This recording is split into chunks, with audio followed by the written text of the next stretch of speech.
Good day, investors. My name is Lawrence, and thank you so much for watching this channel. A channel talks about investing in stock market and also how you can be financially independent. If it is your first time to watch this channel, please consider subscribing so that you don't miss on other new uploads. And if you're returning subscriber, thank you and welcome back. Today I'm going to be talking about one of the companies that have been actually requested from friends and also some people who watch my channel to talk about the company, whether it is good buy, whether they should not buy it, and the company is called MTN Uganda. So for those ones who don't know about MTN, definitely you should be out of Uganda because MTN is very, very popular that almost everyone knows it. Actually, MTN listed its shares around end of 2021. So basically it started around 2022, listed 20% of its shareholdings to the public who wanted to buy the shares. And because it is popular, many people want to be part of it. But is it worth investing it? Is it worth buying its shares? So that's what we are going to be talking about. Definitely there are a lot of methods, a lot of different ways of valuing companies. So personally, I also have my personal way of valuing my companies. Actually, if you haven't watched my methods that I use to watch to value the company you're missing, you need to watch it. Actually, I'll put it in the link so that if you haven't watched it, you need to watch it, because that's when you will know how and the methods that I use to value the company. But before we go to the valuation, I want to maybe first give the preamble of MTN, those ones who are not very, very common, especially if you're Kenya, Tanzania, other part of the world, and you would like to invest in stock market in Uganda. So I will go to MTN.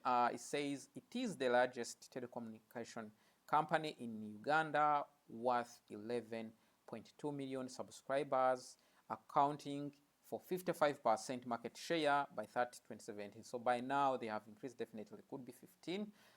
And by 31st December, the subscriber base had increased to 12 million customers, so 2019, and you can see almost up to 15 million out of 28 subscribers, thereby attaining 53% market share. By 2024, MTN Uganda registered her 20 million customers, so almost half of the population have MTN mobile number. So sometimes this is deceptive. It could be lower because some lines are not always in operation.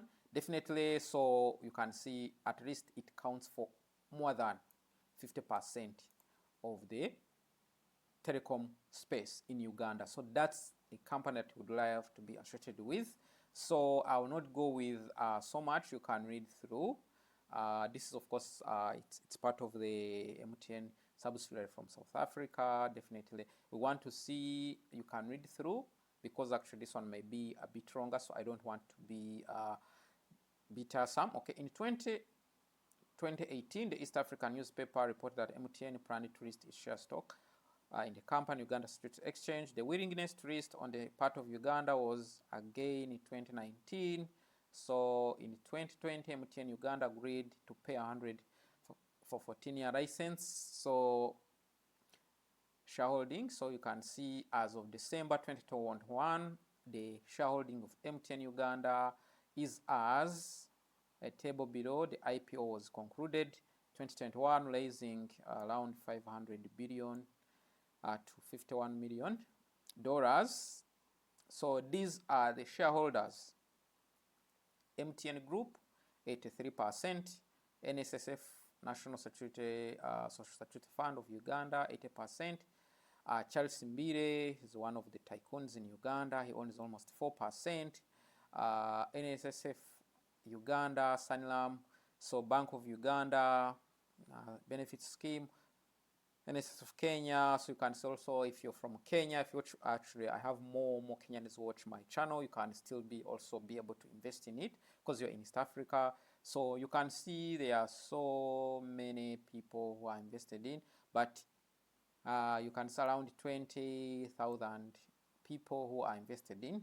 So the individual investors are very, very few, so which is not good, definitely. And so you can see by post public offer, now you can see almost Charles Mbiri has added, then you can see NSSF has added also. So this is the correct, also the other investors, 10 investors have added also, because by the time it saw from up, so you can see these are all the people who have invested.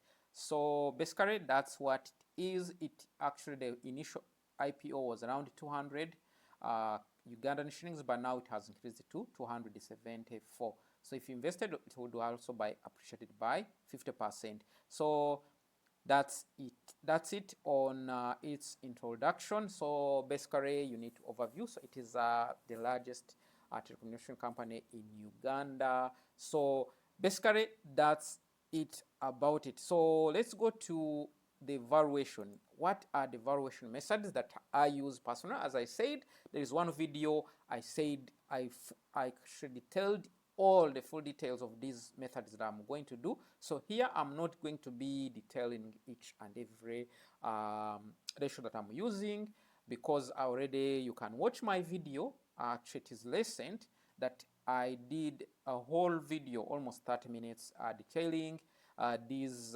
ratios that I'm going to use. So we are saying before investing in any business, you need to weigh the benefits over risks. I use several methods to value companies, and below is what we are going to use. So in any other business, definitely, if you're going to invest in any business, definitely you have to weigh the benefits over risks. So if you see that the benefits you're going to get are more over the losses, definitely that business is worth taking it. So number one, we are going to use PE, which is price to earnings ratio. We are comparing price to its earnings, and in most of the time they say below 15% is okay. So it means actually in literate it says that it will take, if it is, for example, the P is 15, it will take 15 years to recoup your investment. So if it is 1, if it is 10, it will take 10 years. If it is 1, it will only take 1 year. That's what it literally means. Dividend. If you have been following my channel, you know I'm a dividend investor. So if the company does not pay any dividend, I will be out there and then. But dividend, there are of course two things that I consider. What is the payout ratio? Out of the payments that it pays, how much does it pay? Because if it pays more than 100%, if it pays more than it is earning, that of course company is doomed to fail. Dividend yield, what is the percentage per year that I'm getting? For me, I always consider 10 and above, because if you invest, for example, in a money market fund, you will find that they are giving you 10%. So why would I invest in a company that is giving me less than the money market fund yield? So we have book value. So this one estimates the actual price, book value, how much it is worth. You can say it is an intrinsic value. Other people use other methods, but for me, I prefer book value. So in the book value, we also see the ratio. So price to book value ratio. So it will be estimates price to book. So if you check the current price and its book value, so which one is better, which one is less than 1 is good, more than 1 say not good, so something like that. Then strong business position. This is not mathematical. As I said already, we know MTN weighs 50%, more than 50% of the market share. So it means it's when we go by this, it really ticks already our thing. So we already have 1, 2, 3, 4 now remaining, because strong, it is really, really strong. If you live in Uganda, you know how MTN is very strong with its mobile money. It's really, really big. If you know about M-Pesa in Kenya, it's the same as MTN in Uganda. So basically, that's what we are going to use. As I said, I'm not going to be discussing much about these valuation methods because I already talked about in the previous video. You need to watch it if you to understand these things. So let's go to directly to PE, price to earnings. Currently, the price of MTN is 275. So let's go to my preferred valuation method, price to earnings. So we have to go to earnings. This is the balance sheet. We need to go to income statement if you want to check its earnings.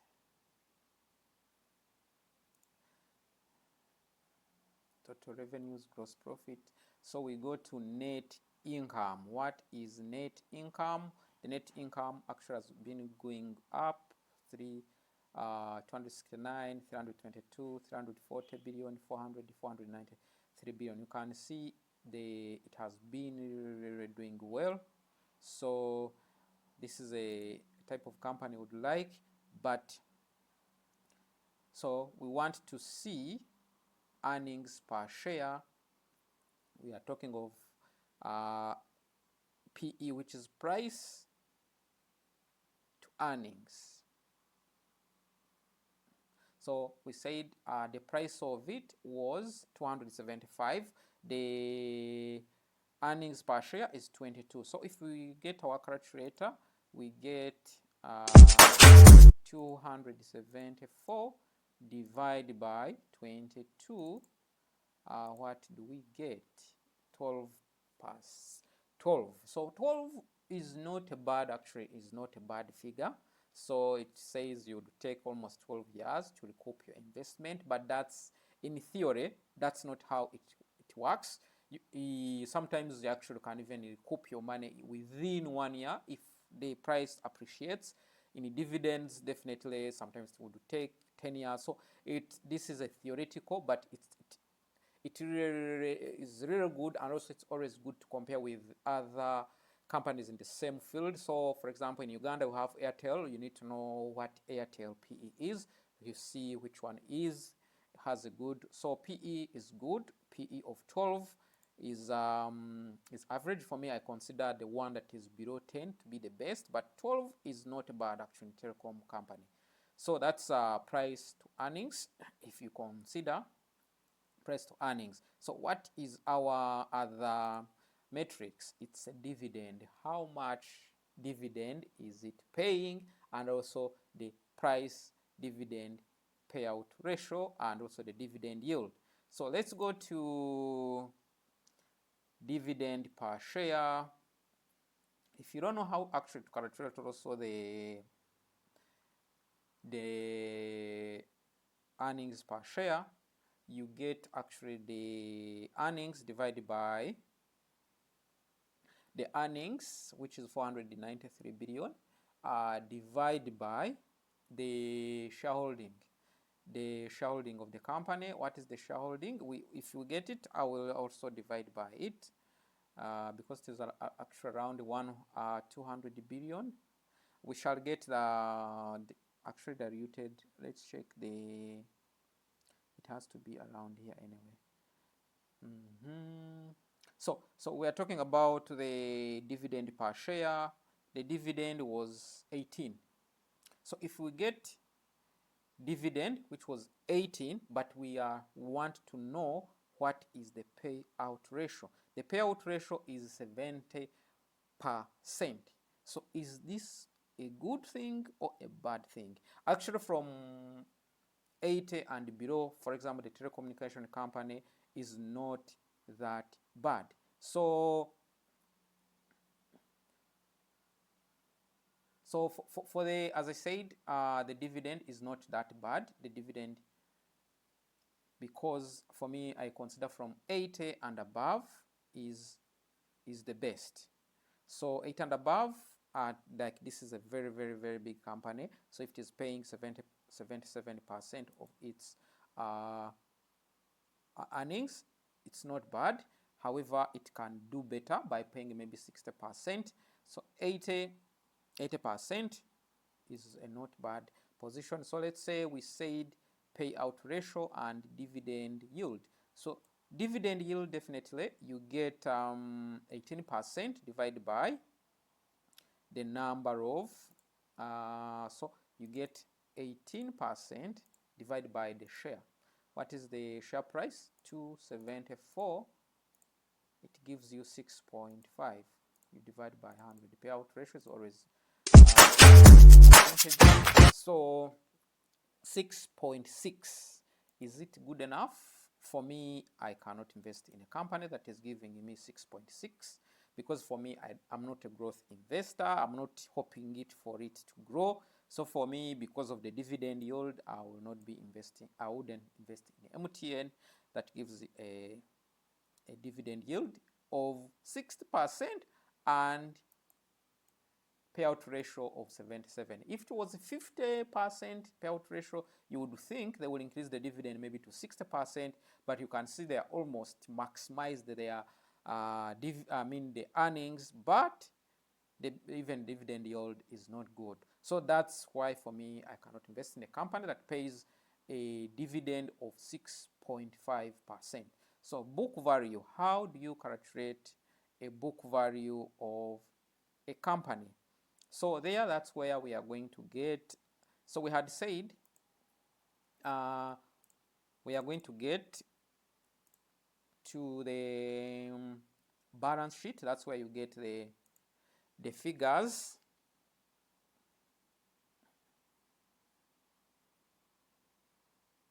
So if you go to,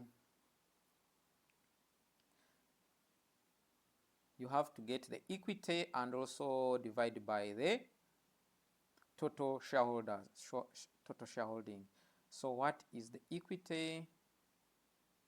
The equity is around 1.1 billion. So what is its outstanding shares? It's around 22.39. So if you get your calculator, you get 0.14 billion divided by 22.39 billion shares.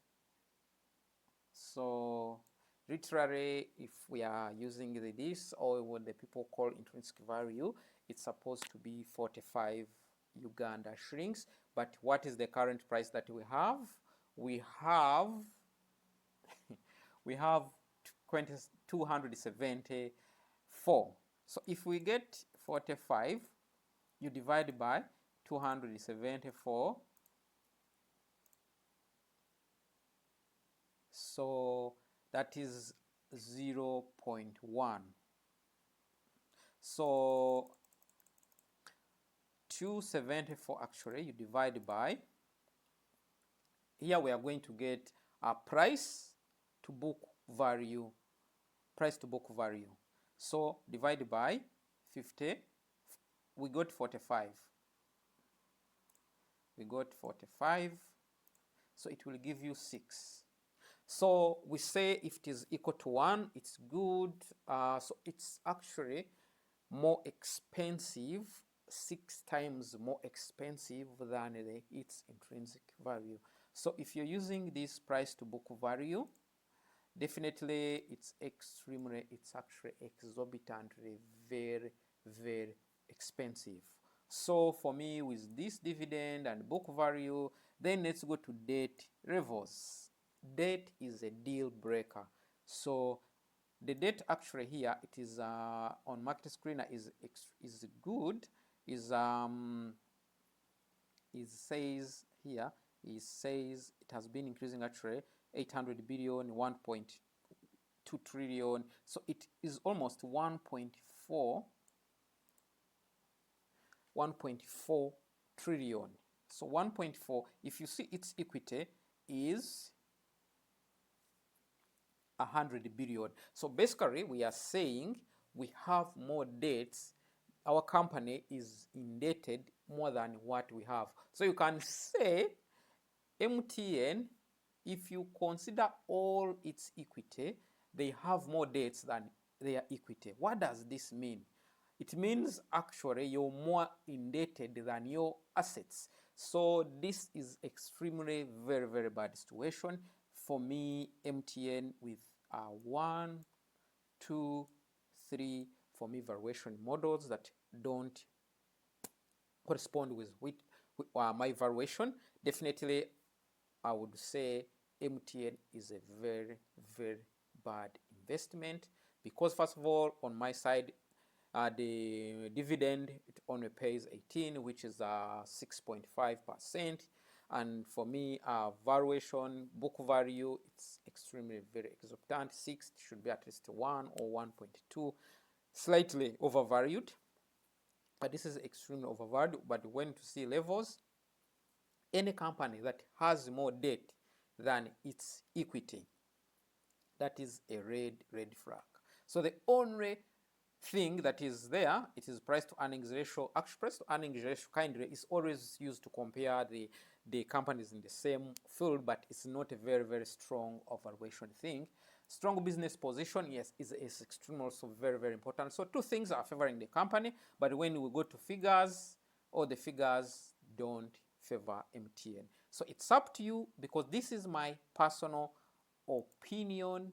Always do your own thorough research. So what do I have to say about MTN Uganda? So when would I be interested in MTN? One, if I see like in the next few years it has reduced on borrowing, because I can say MTN in Uganda, you can say it's a very mature company, is no more growing that much because it has almost saturated every part of Uganda. So if it is still increasing on debt, I'm worried.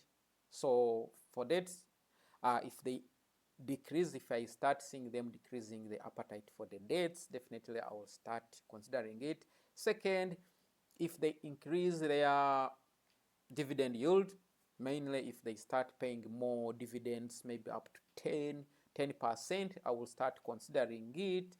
And also, of course, the more they start, the more start growing, the more they reduce the debt, definitely I believe also the price to book value will still increase. Maybe if it increases up to 100, most of the telecom companies, always their price to book value is always very high. But the most important thing that is worrying about MTN is its debt and also raw dividend yield. So that's what I can tell. But as I said, always do your own research before investing, because investing definitely carries some risks. For me, I have to declare I don't own MTN, and I don't plan to own it in the near future, because there are several other better businesses that offer a better opportunity, more that are not indebted, that are giving more dividend yield. So for me, I'm out. I'm not invested, but it doesn't mean that I'm right, or that it is my personal opinion. If you have been with me and you're not yet subscribed, please consider subscribing, liking, sharing, and also don't forget to hit the bell notification so that you can be notified every time I release a video. Thank you so much for watching. Have a wonderful day. Goodbye.